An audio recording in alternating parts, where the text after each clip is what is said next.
Ever feel like no matter how hard you try, the weight won't come off? You want to hit the gym, you want to be more careful with your food choices, but somehow you always end up skipping your workouts, getting whatever food is convenient at the time, and telling yourself that you'll start over on Monday. The truth is that your problem isn't willpower or discipline, it's your brain. And if you don't learn how to work with it instead of against it, you will never lose weight permanently. So in this video, I'm breaking down why your brain resists fat loss and how to finally fix it so you can get life-changing results like some of my coaching clients on the screen. Now, the first thing to understand is how your brain works with your body and why this is so difficult. Your brain doesn't care about fat loss. It doesn't care that you want to feel more confident in your clothes and look good at the beach. Your brain's top priority is to keep you alive and safe. And consistency is safe to your brain, even if it's not the best form of consistency. If you've consistently not been very active in your day-to-day and consistently have not been making the best food choices, that's going to be more comfortable to your brain. So anything that you do that's new, like lifting weights, tracking calories, or eating more protein than you usually do, your brain is going to freak out, at least at first. You go to the gym, you do a workout, wondering what if everybody's looking at me and I'm embarrassing myself, or you're trying to track calories, you're trying to learn about nutrition, but all of that feels unfamiliar, so your brain wants you to go back to what's safe, which is what you were doing before. But safe is exactly what's been keeping you stuck. Now that you know why your brain works the way it does, you have to know more about the consistency trap. You remember that workout you did on Monday, but you conveniently forget about the workouts that you skipped on Wednesday and Friday. Or you remember that you had a healthy lunch during the workday, but forget about all the snacks you had at night. Your brain changes what you tell yourself to protect your ego. It wants you to feel like you've been working hard and doing your best because no one wants to waste time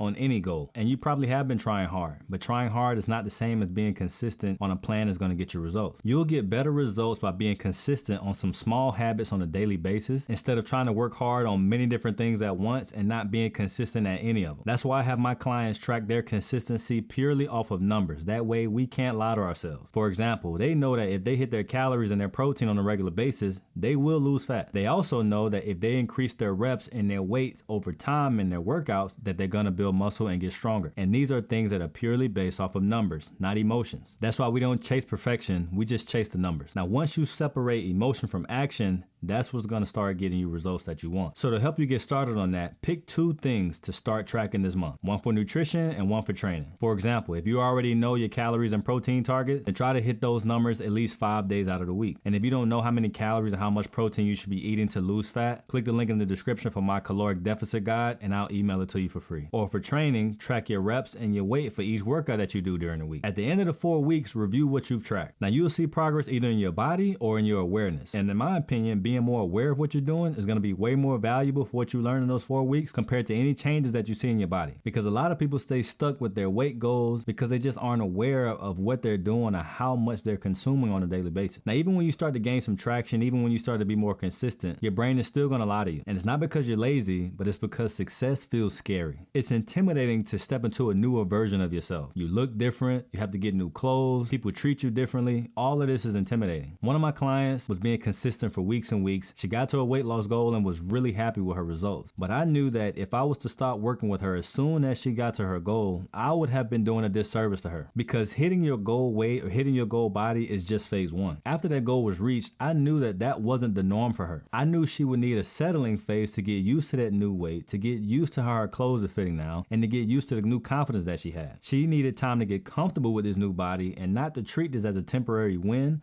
but as a new identity and how she was going to be for the rest of her life. And that takes some time. So the trick is to expect that you're going to have these feelings of going backwards when you have some progress and when you have some success. Expect to have more cravings. Expect those times to where you want to skip your workouts. But when you expect it, you know exactly what to do, which is keep doing the same thing you've been doing to make the progress happen and don't take your foot off the gas. So when you hit a milestone, no matter how big or small it is, do not change your plan. Don't get too comfortable and start heading back the opposite way. Instead, try to maintain what you've been doing for at least 2 to 3 weeks. This will let your brain catch up to the results that you see in your body so it becomes a new normal for you. That's how you make a transformation permanent and not a temporary win. Now here's why your fat loss plans have been failing you. Most plans just give you tasks. Do this and do that. But they aren't focused on changing your identity as you're doing these tasks. So things like track your calories, do these workouts in a week, or drink this amount of water. But if your brain doesn't see these tasks as part of who you will be, it will resist these tasks every single time. And that's why it may feel like such a struggle for you to stay consistent. But again, your brain wants to keep you comfortable. It wants to protect the identity that it already knows. That's why I like to focus on identity as well as these tasks that are going to get you to your end goal. A perfect example of this, one of my clients, she never saw herself as a gym person. person, has never gone to the gym to do a workout, and she is 41 years old. So I started her out just by working out 2 days a week. Nothing fancy, nothing too time consuming. Just get to the gym and do something simple 2 days out of the week. But over time, she started to feel more drawn to going to the gym because she liked how she felt after she got done with her workout. So she went from saying, I have to go to work out today, to I get to work out today. Now she's one of the most consistent clients that I have, and it's not because of motivation. It's because she saw her identity change through the process of us working together. So what if you start to see yourself as someone that follows through?